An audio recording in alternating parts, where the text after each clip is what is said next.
Before we pray, let's align our hearts with heaven. God's word is how heaven speaks to earth. Receive it, then we will respond in prayer.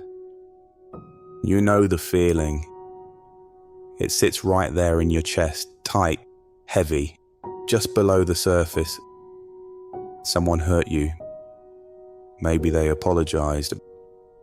Maybe they never. Maybe they don't even know they broke something in you. And every time you think you finally let it go, something, a word, a memory, a face, brings it all rushing back, and you realize you've been carrying it far longer and far deeper than you ever admitted. Let me say this to you with all the gentleness I can find, that weight was never meant to be yours to carry. Unforgiveness is a burden that promises to protect you and quietly destroys you from the inside. It feels like justice, but it is a prison. It feels like strength, but it is a slow wound. And today, right here, right now, God is asking you to put it down.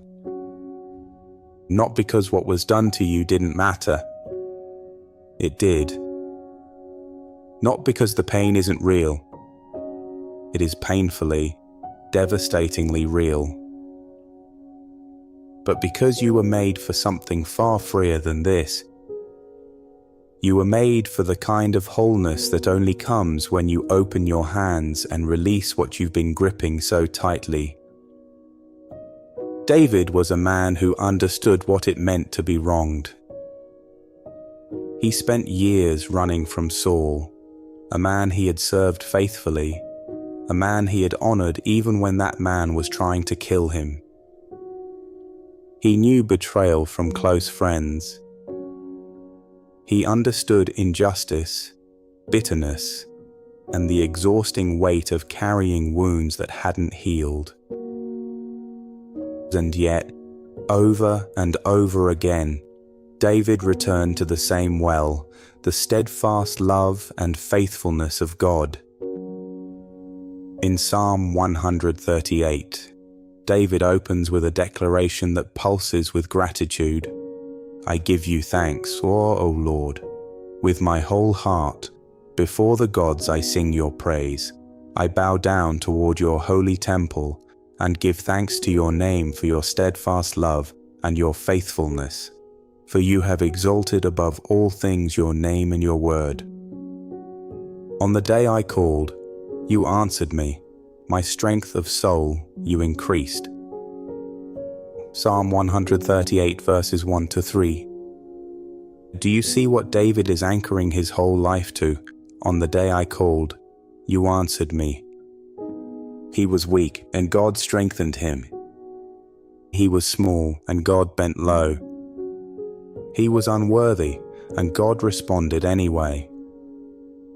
This is everything. This is the foundation on which a forgiving heart is built. When you are standing at the edge of your own unforgiveness, when the hurt is so deep you don't even know where to begin, begin here. Begin with the memory of how God answered you. Begin with the fact that you called out in your own weakness, your own brokenness, your own unworthiness, and the God of the universe stooped down and answered. He didn't audit your resume before he responded. He didn't weigh your track record before he healed. He simply answered. And if he answered you in your moment of failure and need, does that not change something in you when it comes to the person who wronged you? The psalm continues with words that are tender and searching all at once. For though the Lord is high, he regards the lowly, but the haughty he knows from afar. Though I walk in the midst of trouble, you preserve my life. You stretch out your hand against the wrath of my enemies, and your right hand delivers me. The Lord will fulfill his purpose for me. Your steadfast love, O Lord, endures forever. Do not forsake the work of your hands. Psalm 138 verses 6-8. The Lord is high, and yet he regards the lowly. He sees you. He sees the wound. He sees the person who hurt you. Nothing is hidden from his sight, and nothing is beyond his reach. And notice this, the same God who stretches out his hand against the wrath of your enemies is the God who gently asks you to release the wrath you have been storing in your own heart. Because here is the quiet, hard truth that Psalm 138 puts before us. Unforgiveness is, at its root, a posture of pride. It says, I will be the judge. I will determine when enough has been done. I will hold the scales and decide when justice has been served. But the psalm reminds us tenderly and unmistakably that God alone holds the scales. He regards the lowly and sees the proud from afar. To step into forgiveness is to step down from the judge's seat and trust that the Lord will fulfill his purpose, both for you and for the one who hurt you. His steadfast love endures forever. He does not forsake the work of his hands. That includes you. And remarkably, it includes them too. Now, I want to take you to the resurrection morning. After everything, after the betrayal, the denial, the abandonment, the terrified scattering of every disciple, Jesus rises from the dead. And what is the very first thing he does when he stands among the people who failed him? He does not come with a list of grievances. He does not begin with, "So, let's talk about Thursday night." He does not stand over them in accusation or catalogue their failures. He simply walks toward two confused, heartbroken disciples on the road to Emmaus and draws near. While they were talking and discussing together, Jesus himself drew near and went with them. But their eyes were kept from recognizing him. Luke 24 verses 15 to 16. He walks with them, even when they don't recognize him. Even when they're walking in the wrong direction, away from Jerusalem, away from where the resurrection is unfolding. He doesn't stand at a distance and wait for them to figure it out. He draws near. He walks at their pace. He opens the scriptures to them. He stays for the meal and he breaks the bread. And in that moment, in the ordinary act of a shared table, their eyes are opened. This is the patient Christ. Even when he calls them slow of heart, he does not abandon them. He walks with them until the light comes. And this is a picture of the patience we are called to extend toward those who have wronged us, yes, but also toward ourselves, as we learn what it means to forgive. Then Jesus appears to the full gathering of disciples, these men who had fled, denied, hidden, and doubted, and he speaks. As they were talking about these things, Jesus himself stood among them and said to them, "Peace to you." Luke 24 verse 36. Peace to you. Not explain yourselves. Not you disappointed me. Not do you have any idea what I just went through. The first words of the risen Christ to the people who abandoned him are simply, "Peace to you." Full, unconditioned, resurrection peace. This is the posture of a forgiving heart. It leads with peace. It absorbs the wound and returns wholeness. It steps into the room even when the room is filled with people who let you down, and it opens with peace. Not because everything is okay, not because the pain isn't real, but because forgiveness has already done its work. on the cross, in the heart of God, and now it flows outward. And then comes the commission.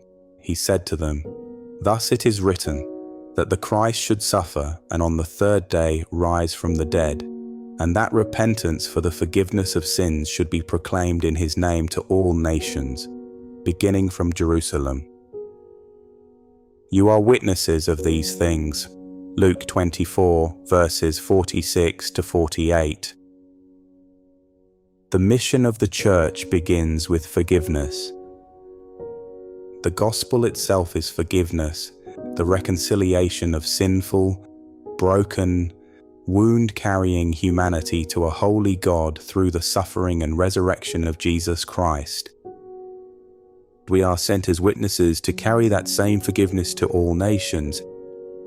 How, then, can we be witnesses of forgiveness while hoarding unforgiveness in our own hearts? To forgive is not weakness. It is not spiritual naivety. It is not pretending the hurt didn't happen. To forgive is the most radical living out of the gospel that exists. It is standing in front of another person and saying, "What Jesus did for me, I now choose to extend to you." It is bearing witness to the power of the resurrection in the most personal and costly and beautiful of ways.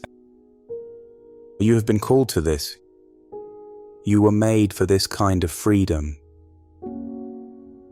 And the same Jesus who spoke peace to those trembling disciples in that upper room is speaking peace to you right now, calling you toward the door of forgiveness, walking with you every step of the way.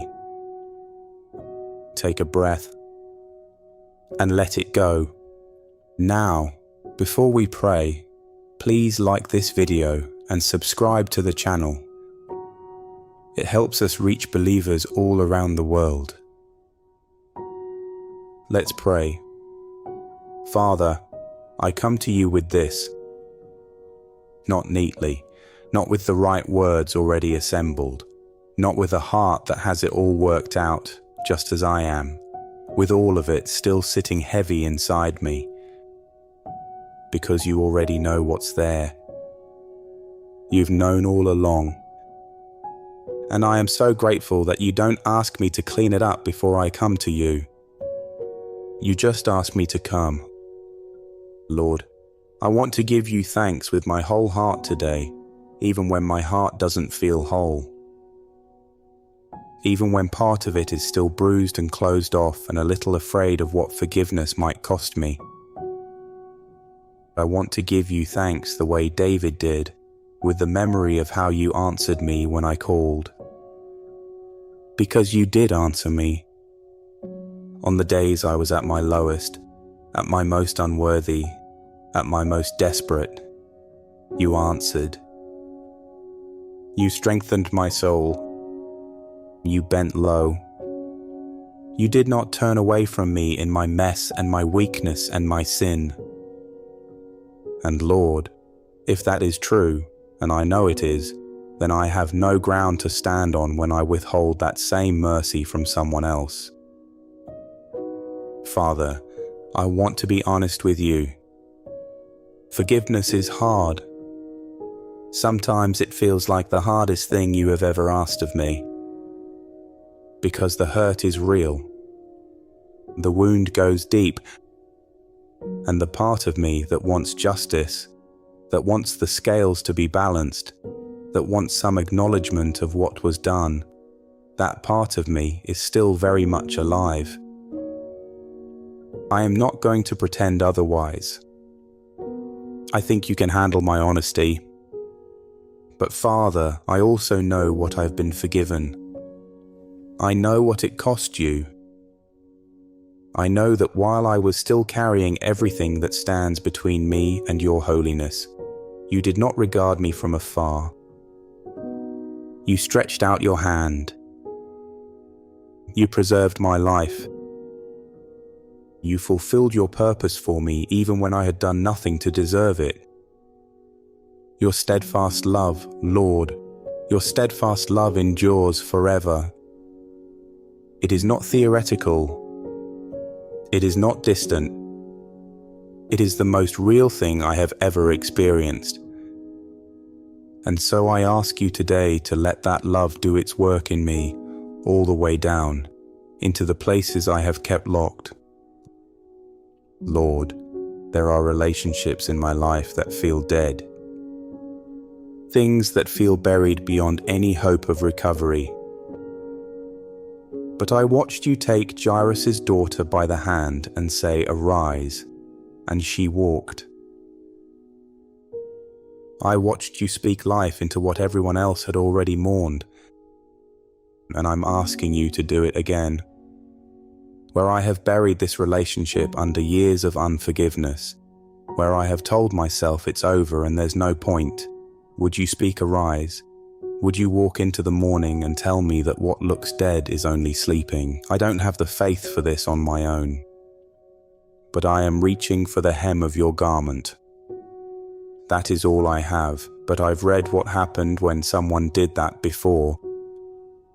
Father, I want to be a witness of the gospel, truly, genuinely, not just in what I say, but in how I live.